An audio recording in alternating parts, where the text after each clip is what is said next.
नमस्कार साथियों, आज हम लोग व्यक्तित्व के निर्धारक यानी हमारा व्यक्तित्व कैसे निर्धारित होगा। अब व्यक्तित्व किसे कहते हैं? व्यक्तित्व की परिभाषा पर्सनालिटी के परसोना शब्द से हुई, जिसका अर्थ होता है मुखौटा। यानी पहले व्यक्तित्व को दिखावा या मुखौटा से लिया जाता था, लेकिन बाद में मनोवैज्ञानिकों ने कहा कि व्यक्तित्व जो है व्यवहार का समग्र रूप है। जो हमारे व्यवहार होते हैं, जो हमारे आचरण होते हैं, जो हमारे गुण होते हैं, उन्हीं को हम व्यक्तित्व कहते हैं। तो ये कह रहा है कि व्यक्तित्व को कौन कौन से तत्व, कौन कौन से फैक्टर्स जो है निर्धारित करते हैं कि हमारा व्यक्तित्व कैसा होगा। मुख्य रूप से दो फैक्टर्स होते हैं, दो निर्धारक होते हैं, डिटर्मिनेंट्स ऑफ पर्सनालिटी यानी व्यक्तित्व के निर्धारक। एक बायोलॉजिकल डिटर्मिनेंट्स यानी जैविक निर्धारक और एक इन्वायरमेंटल डिटर्मिनेंट्स पर्यावरण निर्धारक होगा। अब बायोलॉजिकल डिटर्मिनेंट्स में मुख्य रूप से आनुवंशिकता है, शारीरिक गठन है, अंतःस्रावी ग्रंथियाँ हैं। और इधर आप देखेंगे कि जो पर्यावरणीय निर्धारक होते हैं, प्राकृतिक निर्धारक, सामाजिक निर्धारक, सांस्कृतिक निर्धारक, भौतिक निर्धारक, मीडिया। अब इसमें देखेंगे आप कि आनुवंशिकता, आनुवंशिकता किसे कहते हैं कि वह गुण जो हमारे पूर्वजों से हमारे संतानों में ट्रांसफ़र होते रहते हैं, उनको आनुवंशिक गुण कहते हैं, हेरिडिटी कहते हैं या जेनेटिक्स भी कहेंगे, जिसके जन्मदाता ग्रेजर जॉन मेंडल हैं। तो इन्होंने बताया कि जो गुण माता पिता से उनके संतानों में पीढ़ी दर पीढ़ी ट्रांसफ़र होते रहते हैं, रूपांतरित होते रहते हैं, आते रहते हैं, उनको आनुवंशिकता। आप अक्सर देखते होंगे कि जिनके माता पिता जो है अच्छे बुद्धिमान होते हैं, पढ़े लिखे होते हैं, तो उनके बच्चे भी अक्सर बुद्धिमान या पढ़े लिखे होते हैं। और जिनके माता पिता जो है अनपढ़ होते हैं, गंवार होते हैं, चोर डकैत या जिस नेचर या संस्कार के होते हैं, तो उनके बच्चे भी वैसे होते हैं। तो इसका भी प्रभाव जो है नहीं, जेनेटिक्स का प्रभाव भी व्यक्तित्व पे पड़ता है। अच्छा, पूछता है क्वेश्चन कि जेनेटिक्स का प्रभाव ज़्यादा पड़ता है व्यक्तित्व पे कि इन्वायरमेंट का, पर्यावरण का पड़ता है? तो ज़्यादा प्रभाव जेनेटिक्स का पड़ता है, यानी 60% जेनेटिक्स का और 40% जो है इन्वायरमेंट का पड़ता है। अब वहाँ देखेंगे कि दूसरा चीज़ है कि शारीरिक गठन। शारीरिक गठन में आप देखेंगे कि जैसे शेल्डन क्रेस्मर फेचनर जी ने बताया था कि जो हमारा शारीरिक बनावट होती है, जैसे सुडौलाकाय, गोलाकाय, लंबाकाय, इस प्रकार के भी जो लोगों का शरीर होता है, तो आप देखेंगे कि जो गोलाकाय वगैरह के शरीर के होते हैं वो खुशमिजाज होते हैं, भोजन प्रिय होते हैं, आनंद प्रिय होते हैं, हंसी मजाक वाले होते हैं। जो आयताकार होते हैं, गुस्सैल होते हैं, जोशीले होते हैं, है ना, वो रोमांच प्रिय होते हैं। जो लंबाकाय होते हैं वो निराशावादी होते हैं, ज़्यादा थकने वाले होते हैं, हर समय जो है नेगेटिविटी की बात करते हैं। तो इस तरीके से इन लोगों का मानना था कि शारीरिक बनावट भी व्यक्तित्व को प्रभावित करती है। अगला है कि अंतःस्रावी ग्रंथियाँ, जिसको एंडोक्राइन ग्लैंड कहते हैं, जो हमारे शरीर में कुछ ऐसी ग्लैंड्स होती हैं जो डक्टलेस होती हैं, नालिका विहीन होती हैं। ये ग्लैंड क्या करती हैं कि कुछ ऐसे रासायनिक पदार्थों का श्रवण करती हैं जिनको हार्मोन्स कहते हैं, और ये जो है पूरे हमारे शरीर की सारी क्रियाओं को जो है कंट्रोल करते हैं। इसके आधार पर हमारा व्यक्तित्व प्रभावित होता है। अब जैसे देखेंगे कि एक पिट्यूटरी ग्लैंड है, जिसको पीयूष ग्रंथि भी हिंदी में कहते हैं। यह ग्रंथि जो है मास्टर ग्रंथि कही जाती है, क्योंकि सभी ग्रंथियों के हार्मोन्स के सिक्रीशन पे इसका कंट्रोल होता है। अब देखेंगे कि यह कहाँ पाई जाती है, क्वेश्चन ये भी आता है, तो हमारे ब्रेन में पाई जाती है। कितनी बड़ी होती है? मटर के दाने जैसे होती है, लेकिन इसलिए मास्टर ग्लैंड होती है क्योंकि यह शरीर जो है ये एंडोक्राइन ग्लैंड यानी अंतःस्रावी ग्रंथियों पे नियंत्रण करती है। पहला है कि थायराइड स्टिमुलेटिंग हार्मोन, जो थायराइड ग्रंथ से निकलता है, इसकी वजह से हमारे शरीर का बीपी हो गया या बहुत सारी मेटाबॉलिक क्रियाएं हो गई, ये सारे कंट्रोल होती हैं। या जब बच्चे का उसके माँ के यूट्रस में, गर्भाशय में निर्धारण होता है, तो वहाँ भी थायरॉक्सिन हार्मोन्स जो है, नहीं कहते हैं, कुछ औरतों को थायराइड की प्रॉब्लम हो जाती है, तो पता चलता है कि वो बच्चों को माँ के गर्भ में टिकने में बहुत दिक्कत होती है। जिनको थायराइड की प्रॉब्लम होती है, उनके बच्चों, उनके जो मतलब पैदा होने के, उन जिन औरतों को थायराइड की प्रॉब्लम होती है, उनको बच्चा जल्दी पैदा होने में दिक्कत होती है, नहीं जल्दी बच्चे पैदा नहीं होते बिना दवा करने पर।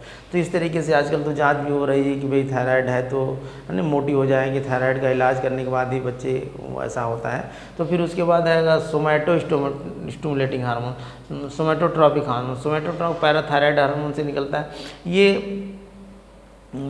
क्या करता है कि इसके हार्मोन से जो स्राव निकलता है, अगर अत्यधिक स्राव निकलता है तो बच्चे बहुत लंबे हो जाते हैं। अब लंबे हो गए तो लंबू लंबू, और उसे छोटे हो गए तो वही नटवा नटवा, तो जो कम स्राव से नटवा नटवा, तो उनका भी व्यक्तित्व कहीं न कहीं उससे प्रभावित होता है। तो ये व्यक्तित्व के निर्धारक हैं ये सोमैटोट्रॉपिक हार्मोन, पैराथायराइड हार्मोन। अच्छा, एक चीज़ होती है, कौन सी ग्रंथि ऐसी होती है जिसपे पीट्यूटरी ग्लैंड का कंट्रोल नहीं होता है? तो पैराथायराइड ग्रंथि ऐसी होती है जिसपे पीट्यूटरी ग्लैंड का कंट्रोल नहीं होता है। एक लेटोजेनिक हार्मोन्स निकलता है, ये क्या करता है, दूध ग्रंथियों में पाया जाता है और दूध का स्रावण करता है। दूसरी चीज़ ये होती है कि जो ये भी कहीं न कहीं जो है व्यक्तित्व को प्रभावित करता है। अगला है ऑक्सीटोसिन हार्मोन्स। ऑक्सीटोसिन हार्मोन्स क्या करता है, ऑक्सीटोसिन जो है सेक्स हार्मोन्स एक तरीके से है, या बच्चे पैदा जब होते हैं तो ऑक्सीटोसिन का इंजेक्शन दिया जाता है, तो यहाँ पे जो उसका स्राव होने से जो वेजाइना वगैरह को बढ़ा देता है उसकी एरिया को, तो आसानी से, या दुग्ध का भी श्रावण करने के लिए पशुओं को ऑक्सीटोसिन का इंजेक्शन लगाया जाता है। तो कहीं न कहीं व्यक्तित्व को ये भी प्रभावित करता है, हमारी शारीरिक क्रियाओं को, हमारी रासायनिक क्रियाओं को जब इसका श्रावण होता है तो सेक्सुअलिटी बढ़ जाती है, इस सारी चीज़ें। वैसोप्रेसिन हार्मोन्स के श्रावण से पता चलता है कि कुछ बच्चे नहीं होते हैं कि बार बार पेशाब करना, पेशाब पीली होना, इस तरीके से उनकी भी उस तरीके से ये प्रॉब्लम हो जाती है। अगला है हाइपोथैलेमस क्या करता है, ये भी हमारे ब्रेन में पाया जाता है।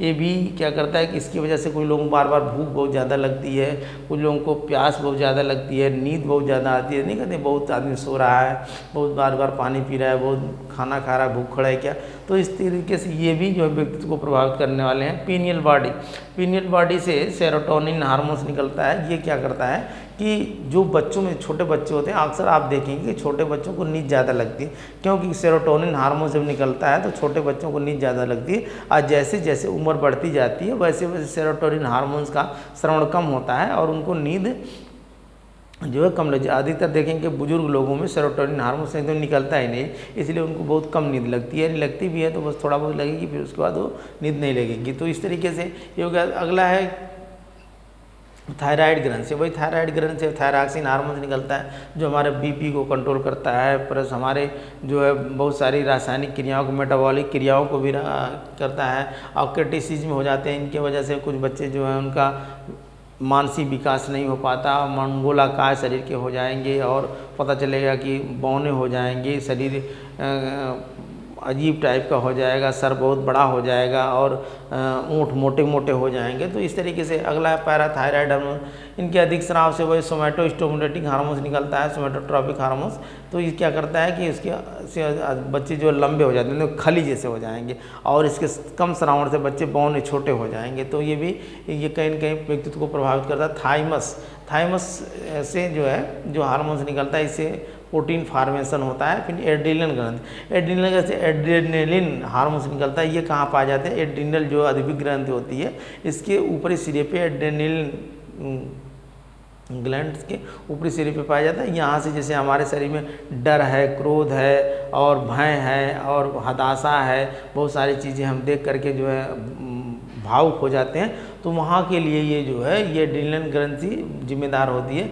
तो वहाँ भी हमारा व्यक्तित्व प्रभावित होगा। जैसे नहीं कहते कुछ लोग बहुत डरपोक होते हैं, नहीं कुछ लोग बहुत जोशीले होते हैं, कुछ लोग बहुत क्रोधित होते हैं। तो कहीं न कहीं ये इसी की वजह से जो है ये सारे जो एक तरीके से एड्रेनलिन ग्रंथ या हमारे जो अंतःस्रावी एंडोक्राइन ग्लैंड से ये निकलने वाले जो हार्मोन्स हैं ये तो इसकी वजह से। और इसी को पूछता है क्वेश्चन कि किस ग्रंथि को फ्लाइट एंड फाइट ग्रंथि भी कहते हैं, तो इसी के एड्रेनल ग्रंथि को फाइट एंड फ्लाइट ग्रंथि भी कहते हैं, यानी लड़ो और उड़ो, यानी फास्ट काम करती है ना, डरना है, लड़ना है, मारना है, पीटना है, जोश भरना है। अगला है गोनेड ग्रंथि यानी जनन ग्रंथि क्या करती है, जो मेल में जो दो हार्मोन्स पाए जाते हैं, टेस्टोस्टेरोन हार्मोन, एंडोजेनस हार्मोन्स, ये दोनों सेक्स हार्मोन्स होते हैं। जिन पुरुषों में ये हार्मोन्स का श्रावण ज़्यादा होता है वो ज़्यादा सेक्सुअलिटी उनकी ज़्यादा हो जाती है और बार बार उनको सेक्स करने का मन करता है। अगली दूसरे तो फीमेल में भी 3 हार्मोन्स निकले, oestrogen, progesterone, relaxin hormones. Oestrogen hormones क्या करता है, इसकी भी सेक्सुअलिटी से संबंध है कि इसके हार्मोन्स का श्रावण सेक्स करते समय होगा तो वो आदमी ज़्यादा जो है रोमांटिक हो जाएगा, कामुक हो जाएगा। और प्रोजेस्टेरॉन हार्मोन्स क्या करता है, ये जो बच्चा 9 महीने पेट में जब रहता है माँ के, तो वहाँ पे ये हार्मोन्स का श्रावण होता है और बच्चे को सुरक्षित रखता है। और रिलैक्सिन हार्मोन्स क्या करता है कि जब इस हार्मोन्स का स्राव उस समय होता है जब बच्चा पैदा होता है, तो इस हार्मोन्स के स्रावण से जो है बच्चे पैदा होने में आसानी हो जाती है, क्योंकि रिलैक्सिन हार्मोन से जो वेजाइना का एरिया वो पूरा फैल जाता है, तो बच्चा बड़े आसानी से निकल जाता है। आजकल आप देखेंगे कि सीजर वाले केसेस ज़्यादा आ रहे हैं, बच्चे को ऑपरेशन करना पड़ रहा है ज़्यादा। क्यों?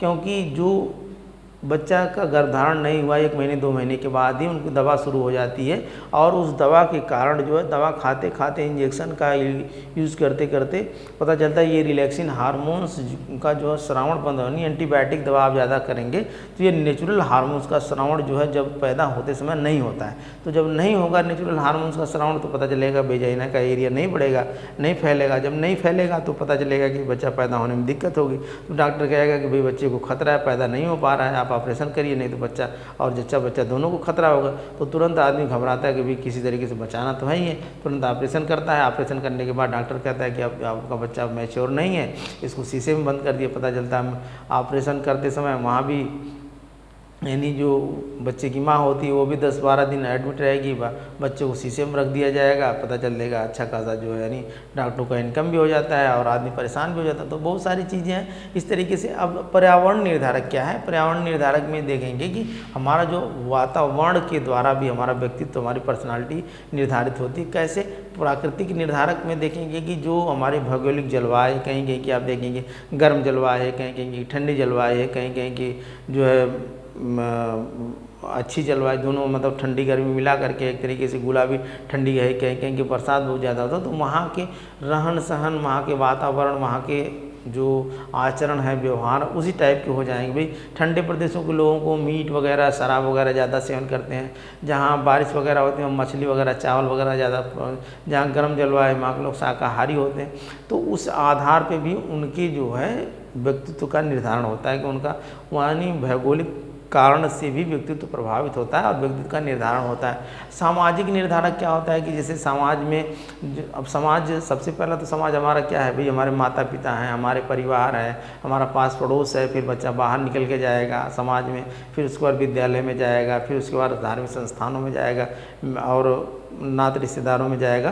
तो ये सारे चीज़ भी कहीं न कहीं सामाजिक निर्धारक होते हैं। अगर माता पिता का व्यवहार अच्छा है, अच्छे लोगों की संगत है, तो अच्छे लोगों का आना जाना है तो उसका भी व्यक्तित्व अच्छा होगा। अगर गलत लोगों की संगत है ना, बदमाश लोगों के हैं, चोर हैं, बदमाश हैं, गाली गलौज वाले हैं, झगड़ालू हैं, तो बच्चा भी वही शुरू में देखते देखते वही उसका व्यक्तित्व हो जाएगा। तो ये कहीं न कहीं माता पिता, घर परिवार, पास पड़ोस, विद्यालय, धार्मिक संस्थान भी वो उसके सामाजिक निर्धारक हैं जो बच्चे को निर्धारण में। आप देखेंगे जिनके घर में पूजा पाठ का ज़्यादा माहौल होता है, बच्चे भी शुरू से पूजा पाठ करने लगते हैं।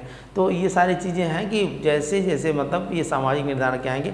सांस्कृतिक निर्धारक के मतलब जो हमारे आचरण हैं, जो हमारे मान्यताएं हैं, जो हमारे रीति रिवाज हैं, जो हमारे पूजा पाठ हैं, जो हमारे तीज त्यौहार हैं, उस आधार पे जो हमारे व्यक्तित्व का निर्धारण हो। भाई हिंदुओं को क्या, दीपावली आई, होली आई, दशहरा आया तो उनकी खुशहाली हो जाती है। मुस्लिमों में क्या है, भाई ईद है, बकरीद है और मुहर्रम है तो उसमें उनको खुशियाँ आती हैं। ईसाइयों में क्रिसमस डे, तो उस तरीके से भी उनका व्यक्तित्व कहीं न कहीं प्रभावित होता है। और ये सारे सांस्कृतिक के निर्धारक हैं।